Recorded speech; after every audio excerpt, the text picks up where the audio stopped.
Hello mga kasari! Welcome back sa aking YouTube channel. So, for today's video pala mga kasari, may isi-share ako sa inyo dalawang tips na ibibigay ko. Ayan. So, balik tayo, may bumili lang. So, ang isi-share ko pala sa inyo mga kasari is paano yung mabilisang pagkwenta at para hindi tayo malito. And then, yung pangalawa naman is paano ba dapat ang pagtingin ng pera pa nagbayad sa atin. So, ayun na mga kasari. Unang tips natin is, paano ba ang tamang pagkwenta sa ating tindahan, lalo na kung maraming nabili sa ating tindahan, lalo na pag rush hour. So, lalo na pag rush hour mga kasari, mahirap magkwenta pag hindi ganun yung ginagawa mo. Tapos, kailangan mabilis ka rin magkwenta. So, yung ginagawa ko mga kasari, dati kasi, pag may nabili, kunyari, mga 5 items, 10, tapos sabay pa magpa-load yun, lalo na pag yung mga pinapaload nila is go 59 giga, ganyan, di ba? Ano yun, pag ang gamit is traditional load, di ba? Ayun. So, minsan dati nalilito ako kasi magpa-load. Tapos, pag binibigay ko yung items, kunyari, ito, yakisoba.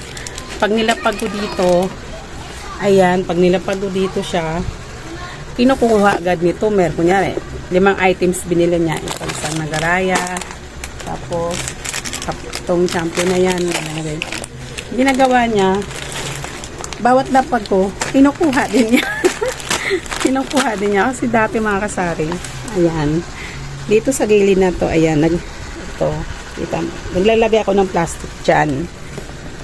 So pag may nabili, naglalapag ako agad ng plastic, tapos kinukuha agad nila. So, ako nalilito ako sa ganong, sitwasyon. Saglit lang. Ano yon? So, balik tayo mga kasari, no? So, ayun. Pag ganun yung sitwasyon, tapos maraming nabili, may nagpa-Gcash, tapos ayan sa labas, nakapila pa sila, diba? Lalo na pag rush hour sa tindahan natin, mga 4 to 6 to 7, ayan, madaming nabili, diba? Ayan, sabay-sabay sila. Kasi nga yung iba nabili ng kung ano-ano, alak, diba? Pagkain nila, ulam nila, bigas, ayan.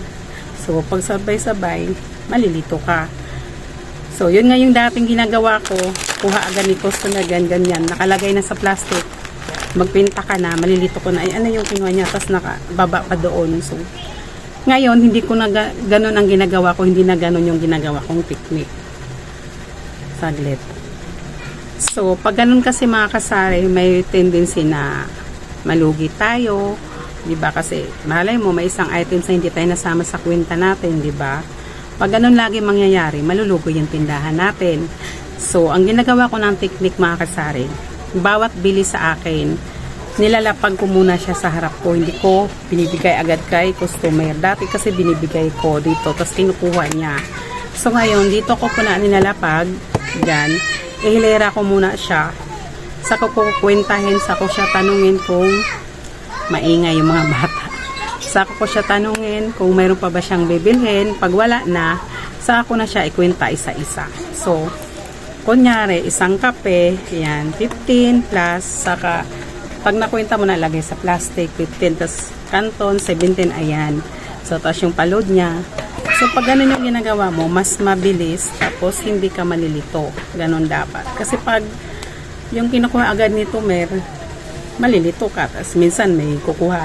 Lalo na pag yung mga doon banda sa akin malalayong items, diba?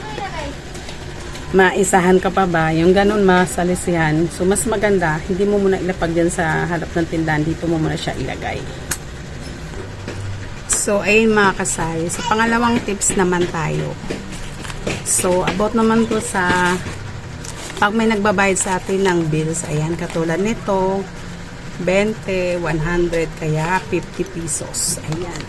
So, naglipat ako ng peso dahil doon maingay, sobrang mga bata naglalaro. So, pag ganito, may minsan kasi sa akin mga kasari, may nagbayad sa amin ng ganito. As in, lukot na lukot talaga. Lalo na yung mga mga nakainom na, sinukot na lukot yung pera nila, ganyan. So, binulatlat ko talaga ng bongga yan. Ayan, ginaganyan ko talaga siya. Likod, harap, ayan. Kasi yung turo ng asawa ko kasi dati, Nagtataka siya, bakit ganito pa rin yung mga pera dito sa lagayan? May nakatupi, nakalukot, hindi ko daw binubulat-lat. Paano pag may may butas, may di ba, may sira o di ba, sayang, lugi ang tindahan.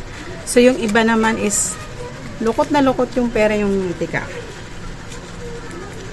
Parang galing sa jeep ba? Yung ganito yan. Binubulat-lat ko din yan. Ganyan ko din yung harapan, saka yung likod. So yung iba naman is tinutupi lang ng ganyan, dalawa. Binubulat-lat kasi ko din. Kasi last time, may nabulat-lat ako. Tinupi niya ng ganyan. Tapos nawala yung dito niya, Ayan. Sabi kasi ng asawa ko, pag nawala na yung mga number na yan, hindi na pinatanggap kahit sa bangko. So hindi ko tinanggap. Kasi yung mga lumang pera, mga kasari, hindi na namin dito. Hindi na namin sinusukli sa mga customer namin, di ba? Tumatanggap kami ng luma, pero yung mga customer, pag suklian mo ng lumang pera, hindi nila tinatanggap. Kasi yung ibang tindahan daw, hindi na tumatanggap.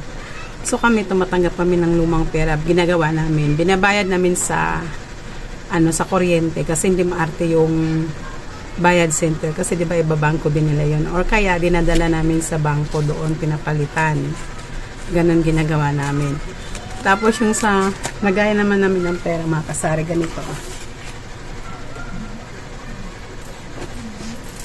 Ganito siya. Andun yung pinakami namin ng lagayan. Ito malapit sa dito. Ina-arrange ko na rin ganyan. Ina-arrange ko siya sunod-sunod para paglipat dun sa kabila, maganda tingnan. Pag maganda tingnan yung arrange ng pera mo, nagayan, maganda yung pasok, maganda yung pasok ng benta.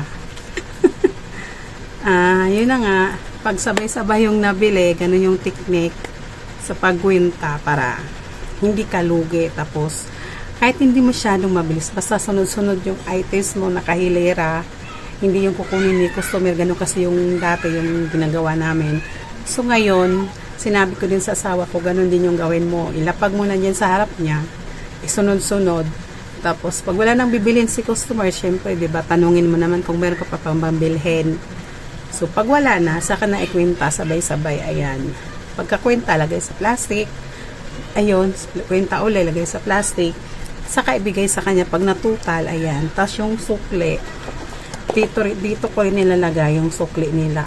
Kasi dati, maraming, lalo na yung mga bata, namin nagbabike na kulang daw ng piso, kulang ng 2. So, ang ginagawa ko, dito ko binibilang ko sa kanila ng harapan isa-isa. Kasi dati, yung sukli nila, binibigay ko ng buo. Kunyari, bibili ng 50 pesos, nakuha lang is 24. So, ang sukli is 26. Babalik yon, sabi ng bata ko na ng piso. Kasi ang binibigay ko, pag wala kaming karamihan kasi ngayon, di ba, kalimitan ngayon is wala na nito. Mahirap na tong 20 na to eh. Ang mas marami, tong 20 na to. Tignan nyo mga kasari. Marami na yung ganito, ganyan. Ayan. Mas marami na yung coins na 20 ito. So, binigay ko isang 20 saka up-6 na miso. Kasi wala akong 5 nung time na yun. Kulang daw ng piso. Kasi nga, diniretso ko ng bigay. So, ngayon, bukod yung papel, saka yung barya, yung coins, binibilang ko na, kunyari, 20, yan, 20 yung sukli. Binibilang ko na dito isa-isa. As yung kitang-kita ni customer, kahit yung bata, ayan, ganyan na, maliwanag pa sa buwan yan. Mula nang ganun yung ginawa ko, nilalagay ko na dito yung sukli. Hindi ko na yung, pag may nang sukli, 100 yung binili, ay 100 yung pera, tapos yung nakuha lang, minsan 9 lang, di ba? Ginagawa ko, binibilang ko na isa-isa, dito ko na nilagay. Dati kasi binibigay ko lahat yung sukli. O ganito yung sukli mo, 91, ayan. Binibigay ko lahat sa bata. Kahit matanda, binibigay ko. Hindi ko na binibilang. Mali pala yun, mga kasari. Mali din natin yun. So, at least, alam ko na. So, dapat, i-apply nyo rin yun sa tindahan nyo, mga kasari. So, yun lang yung na-share ko sa tindahan tips. So, sana may matutunan kayong konti sa na-share ko at sana kung nagustuhan nyo po yung vlog ko, pa-share na lang din, pahit na ng notification bell. So, bye-bye. Salamat. At